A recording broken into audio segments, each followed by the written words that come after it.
This is Josh Reeves, and you're listening to the Mile High Church podcast. Thanks for listening. Hey, December 23rd and 24th are our candlelight services.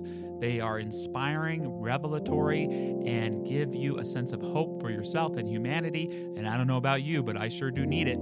The 23rd and 24th, 1, 4, and 7, and the 7 p.m.s are streaming online. Hope you can join us. I'm sure you are aware it is time for us to start heading into a series of holidays that are barreling down on us, right?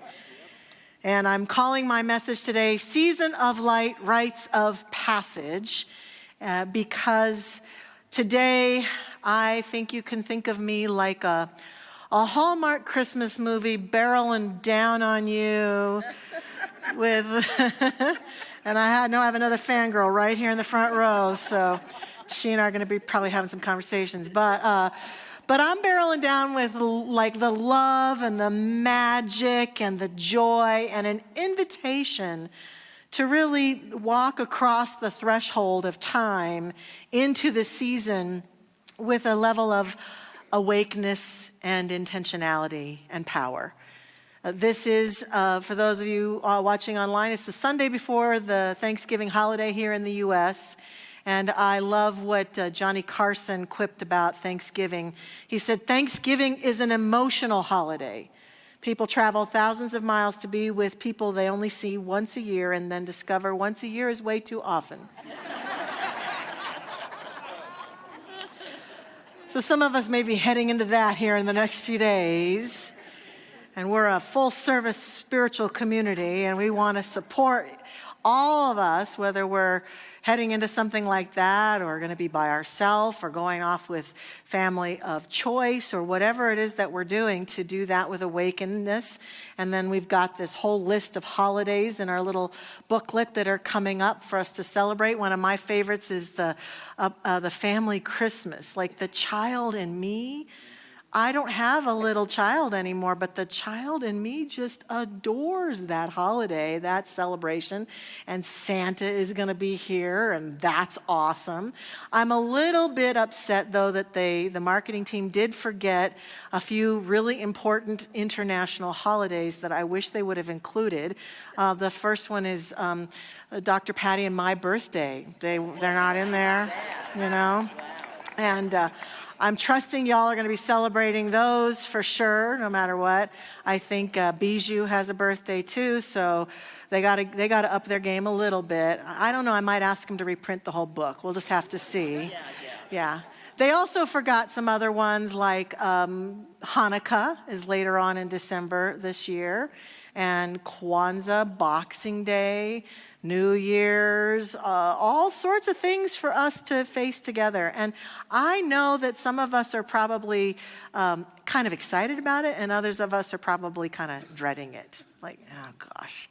I've seen people complaining online. It's Halloween, and they already have the Thanksgiving decorations or the Christmas decorations up. And so I know it can be bothersome. Another invitation to be unbotherable, right? To refuse to be bothered. So we're going to step into this today. The reason I'm calling this the season of light is that a number of years ago, when I was serving in my church in Arizona, I had a great ministerial team there, and one of the people on that team was my good friend and colleague, Reverend Sunday Cote, and she was leading our youth and family ministry. And she proposed, and we accepted, and she came up with a new celebration. She called it the Season of Light. And she put together these little kits for our families and for anybody in our community who wanted them.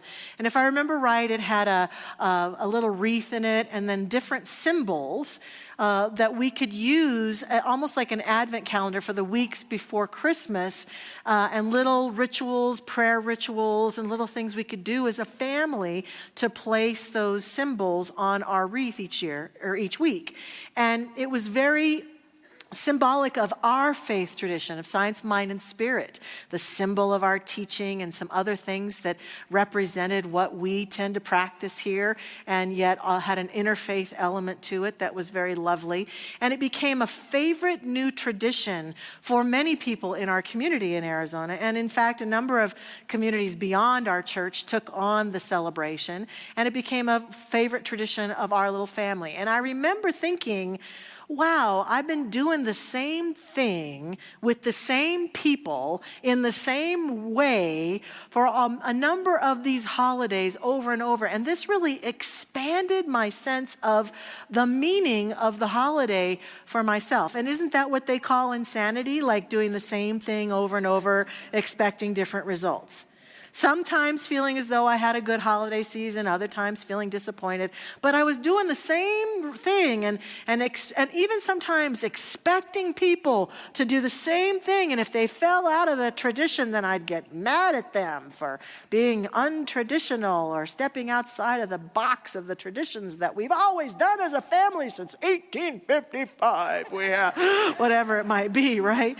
And so this really helped me to renew a sense of excitement and joy for the holiday season. And this year, we've been looking at rites of passage in our community. That's been a huge initiative that we've woven into our work together as a family. So it seems like during a time when we are faced with so many rites of passages, rituals, traditions that we do, I'm here to invite us to look at it differently.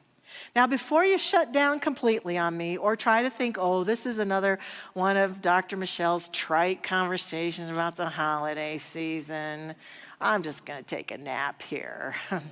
I do want to say that the principles that I'm bringing today, the things that we can do to up our game in terms of our experience of the season of light, are principles we can use throughout the whole year. In fact, if we're in a spot in our life where we're feeling bored or uninspired by some element of our life, by our work or our health or our relationships or what we're doing in the world in some regard, these principles are ones that we can use. They're very simple, they're very basic, but they're important ones to help us shift our perspective into a fresher place, a more inspired place, a more open-minded space, if we're willing. And when we do that, the up-leveling of that game allows us to experience an up-leveling of our experience of life, of that particular area.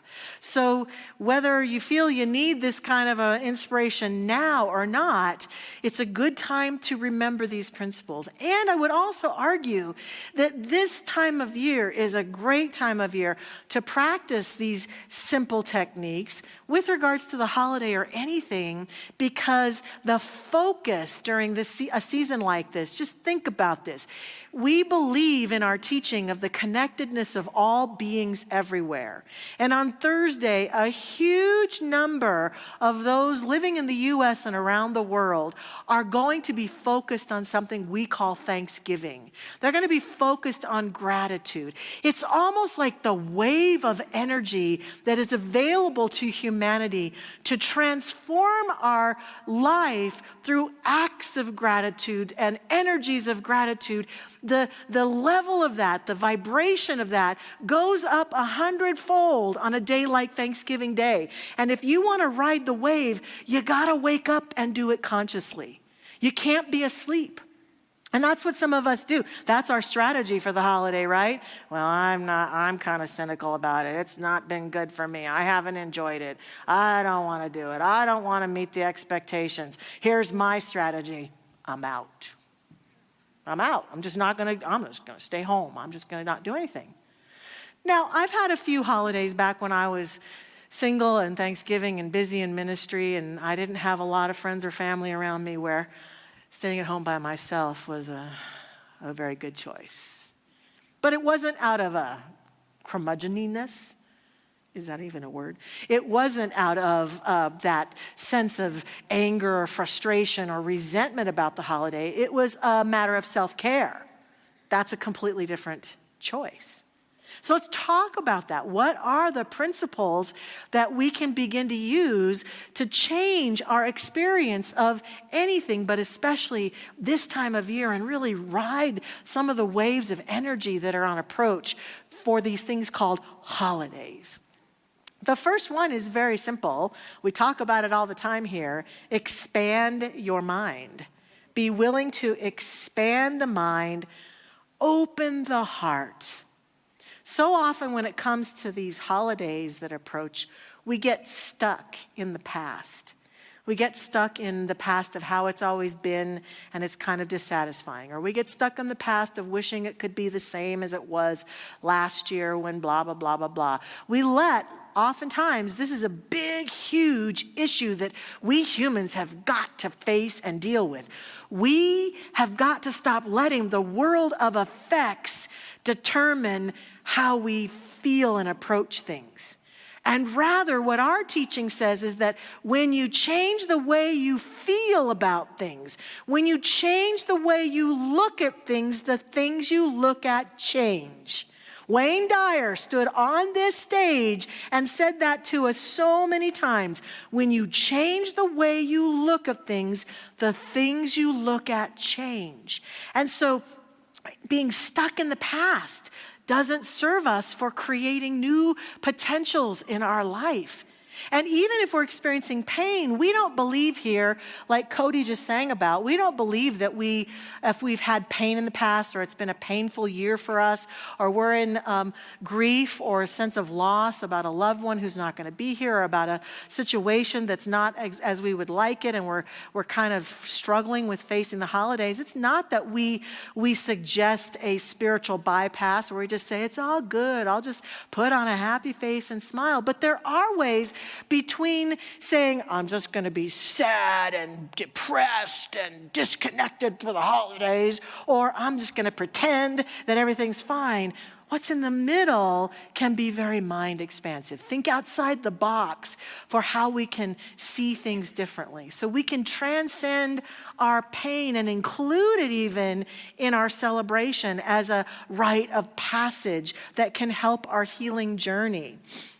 We get stuck in traditions and how things have always been, and well, we want them to be this way. All of these, you hear the word over and over again, stuck.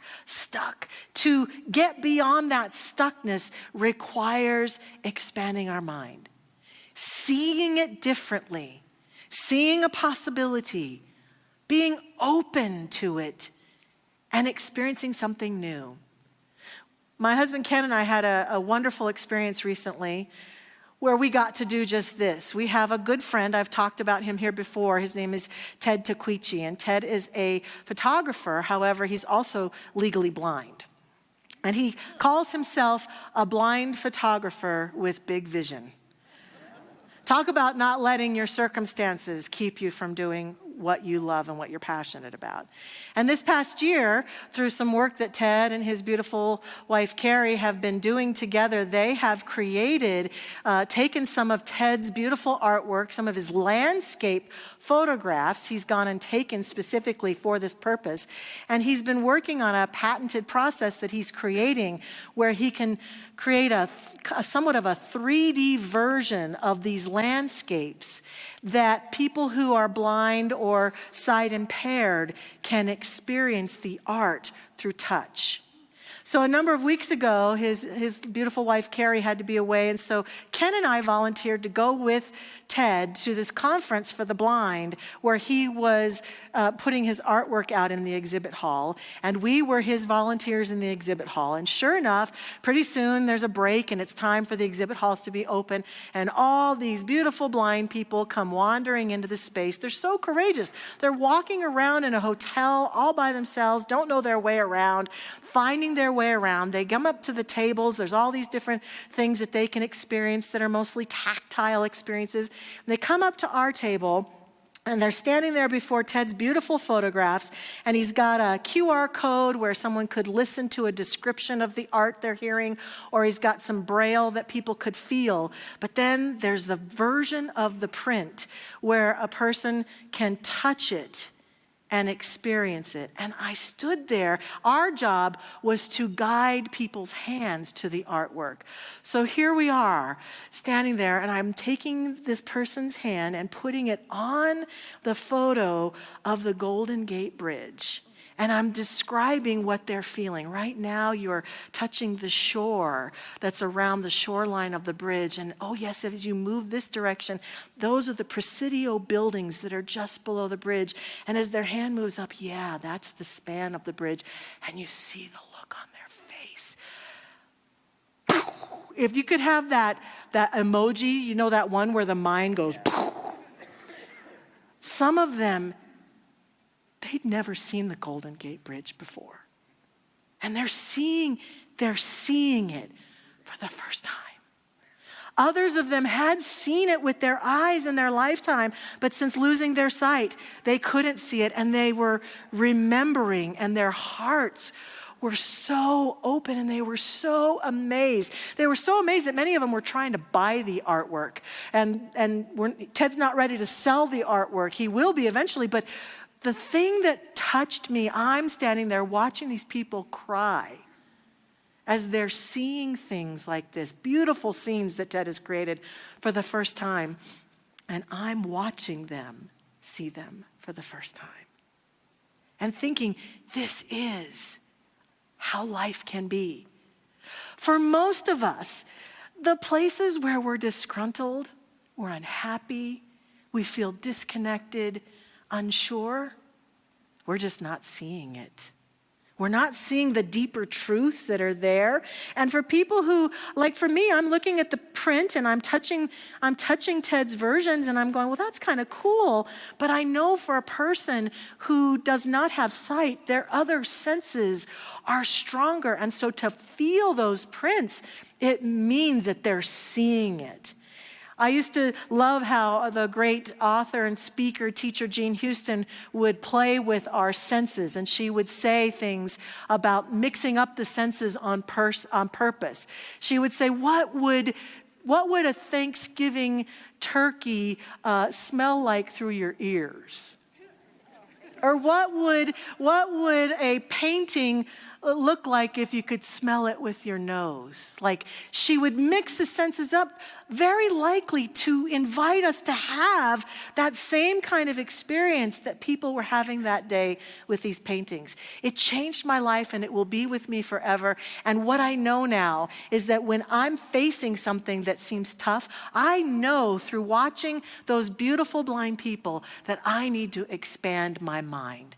I need to see something different, to experience something different. And that's what's true for all of us. And once we start to see this, then we get about the second step is setting an intention for myself. Look, these holidays, the calendar that flies by, the days that go, they don't just happen to us. We have a part in how they happen through us. My favorite quote from our founder, Ernest Holmes, is, "Nothing in life can happen to us that can't happen through us."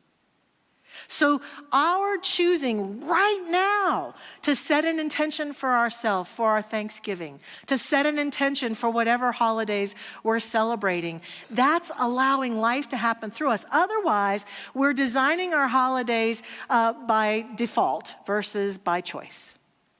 If you just want to have the same old thing you've always had and the same old experience, then don't set any intentions and just flow with it. But if some part of us yearns for something more, yearns for a deeper connection, yearns for a deeper sense of love and joy, yearns for more light to shine itself through our life, through these seasons, we've got to set those intentions. And every holiday movie from Hallmark is exactly in this theme. It's like that person who's lost their way, right? They're a Grinch, they're a grump. They've had some bad thing happen to them in the past, or they've had someone break up with them, or their business fell apart or something, and they're just kind of slugging along, going through the motions. And then they encounter some, happy-go-lucky, beautiful happy holiday celebrator, like me, maybe, and that person somehow convinces them that they could possibly change their ways and see it differently. And then voila, they have this opening and they find their heart. And just like the Grinch, their heart grows 5 times bigger in their body and they have a beautiful holiday or experience, or they fall in love or whatever it might be. And so that is the theme. And it's available to all of us. You didn't know you were a Hallmark movie, did you? But you are. So I ask each one of us, what are some of the intentions we have for this season? Here are some of the ones that I think people have. I wrote some of them down that don't always work for us. Is my intention to exhaust myself? No. Is my intention to eat tons of food that just doesn't serve my body? No. Is my intention to see family? I love how Deepak Chopra said, you want to know how spiritual you are, go home with your family for the holidays, right? Is my intention to be something different with my family? That's a good question. Is my intention to be overwhelmed by the schedule that I keep? Is my intention to have people be impressed with the gifts I give them, impressed with my cooking, or impressed with how beautiful my home is during the holidays? These are not horrible intentions. It's just that by and large, if there are only ones, that's where the emptiness lives. Some deeper intentions might be, is my intention to really feel connected to the people that I choose to share this time with? Is my intention to serve and give back to others? That's why I love our giving tree. That's a tradition for us to give back to people who might not have a holiday otherwise. That is in alignment with my intention to serve. Is my intention to find greater inner light, strength, love? Is my intention that no matter what it says on the day of the month for the calendar, is my intention to evolve and deepen spiritually? If so, then I've got to set that intention and allow that intention to have its way through me. And if I really want to up-level my game, I might write down an intention, write a paragraph about it or an affirmation about it. If I really want to up-level it, I might even write it and share it with people I love and who I know love me. And even I could use this little booklet to set an intention for every single one of these things that I'm going to participate in. Ooh, look, there's some white space in there. You can write in this. It's a tool. So there's opportunity for intentionality even with this. And then with that intentionality comes the final step. It's allowing myself to really get in touch with the truth of those holidays and set some intentional life with them. Jean Houston not only talked about the different senses, she would talk about something she referred to that Aristotle talked about, the entelechy of things. And here's what she would say. Entelechy is a word that Aristotle used to describe higher guidance and purpose. It is the entelechy of an acorn to be an oak, of a baby to be a grown-up human being. Contact entelechy and all circuits are go. Tune into it, and another order of perspective is at hand, one that comprehends the spatial and the temporal, that lifts the earth of one seeing into another domain where love rules and the patterns of higher governance are known. Words cannot really describe it. What is the entelechy of Thanksgiving for you? What is the entelechy of Christmas? What is the entelechy of choosing to be with family and connected with other people? Once we've got this, then our intention is pure, and we can set ourselves on a path towards aligned traditions. Things that work, even if it means changing some things or doing the things we've always done, but with a greater sense of love and light. Honestly, watching these Hallmark movies has showed me all sorts of interesting and fun traditions. Like I was saying earlier, if you've had a loss this year, that middle ground is not to spend either of your time on the sides, but what would be the possibility if I've lost a loved one this year that I dedicate a tree for the holiday season in honor of my loved one? Or I go do some service work in some area that they would have loved or that they loved themselves as a way to connect with them and honor them this holiday season and serve people in some way. It doesn't mean that I can't acknowledge them or I can't be with my sadness, but I can make choices to intend to keep healing with regards to my losses or my disappointments or my frustrations and still embrace holidays and have a sense of meaning for them. One of my favorite traditions that has been in my life since 1979, candlelight. Candlelight. And even when I was away for years in other churches, we always had candlelight. At my church in Arizona when I got there, first order of business, candlelight. Why? Not only because it's a beautiful and inspiring service, but that moment when we have real candles in the room and we spread the light, that meets my intention of reminding myself of what I'm here to do. I am here to be a living example of the Christ light and to share that example with any and all beings. And the way that I do that is I just help to light the light along the way. And the most touching moment for me that makes Christmas Christmas is being here to watch that light go. And I know I can see some of you, you don't just come for one candlelight Christmas, some of you, right? You're here for a number of them because I know that you, like me, love that moment. It doesn't matter whether I'm sitting in the congregation or I get to be up here on the platform. That moment is everything to me. It's so meaningful. And even if we do it 6 times, which we do, it always brings me to tears. It's so intentional. In one of the holiday movies I watched this year, the whole thing was about a woman who wrote 5 letters and sent them to people who had made the most difference in her life. She wrote these letters and sent them to, one of the people she sent them to was her former music teacher, and she sent it to the music teacher's house, and the music teacher was on a trip, but her very handsome son was there to get the letter, and he had to go and tell her, of course, that she was away, and they fell madly in love. That's a Hallmark movie for you, right? However, the tradition, this is my new tradition this year. I've got 5 letters.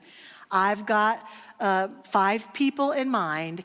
And those letters are all going to be to people who I absolutely can feel and know have loved me even when I wasn't so sure I was lovable.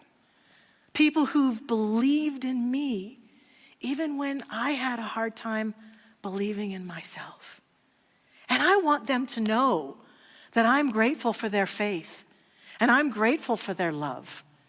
That's a huge intention for me, for the people that I love to know and feel that I love them and that I see them and that I'm grateful for them. And even thinking about the ritual, the letters, before I've ever written the letters, makes me feel like a Grinch whose heart has grown 5 times. It's a season of light. It's an invitation into amazement. As Jackie's quote earlier tells us, there's an invitation here to expand your mind, set your intentions, choose aligned traditions, and be amazed with what's available. I close with a quote from Mary Oliver. It's the last portion of her poem that she entitled When Death Comes. And in it she says, when it's all over, I want to say, all my life I was a bride married to amazement. I was the bridegroom taking the world into my arms. When it's over, I don't want to wonder if I have made of my life something particular and real. I don't want to find myself sighing and frightened or full of argument. I don't want to end up simply having visited this world. I think we could substitute not only life, but these holidays. I don't want to just have visited them. I want to be the bride, married to amazement this Thanksgiving, this Christmas. I invite you to join me. It's the season of light. Let us pray. Our practitioner prayer partners are going to stand with me now. And as they do so, I remind us all that they're available after service. They'll be down here in front. You can come forward, and they'll be happy to pray with you. All you need to do is just tell them, here's my intention for this season, or here's my intention for this prayer, and they can do a brief, powerful prayer. A bunch of practitioners and I were talking yesterday about the essence of this activity is when you can't have faith, you go to a practitioner and you have faith in their faith. You let them stand as a faithful one on your behalf. And so right here and right now, that's what I'm doing. Have faith in my faith. And here's my faith. Here's what I have faith in, beloveds. I have faith that there is one power, one presence, one life, one source. I have faith that that source is operating in and expressing through all beings everywhere. I have faith that this presence is a guiding force of love and light and wholeness and peace to all hearts, to all beings, to all relationships, to all homes, to all, through all, as all. I have faith that right here and right now, as I speak this prayer, that presence is living through me and is the word that I speak and the consciousness that directs this word forth. I have faith that this life is animating these words such that this prayer is now creatively processing itself in the world of form through all of our lives. And therefore, I can use this word to proclaim the truth. And the truth is made manifest.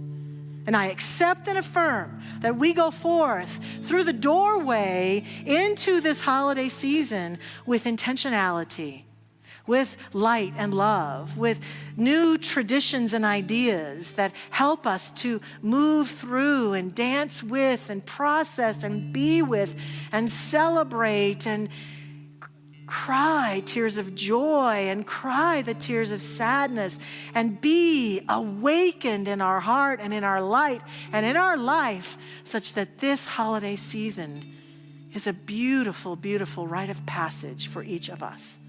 It's a passage into greater love. It's a passage into greater light, greater peace, and greater wholeness.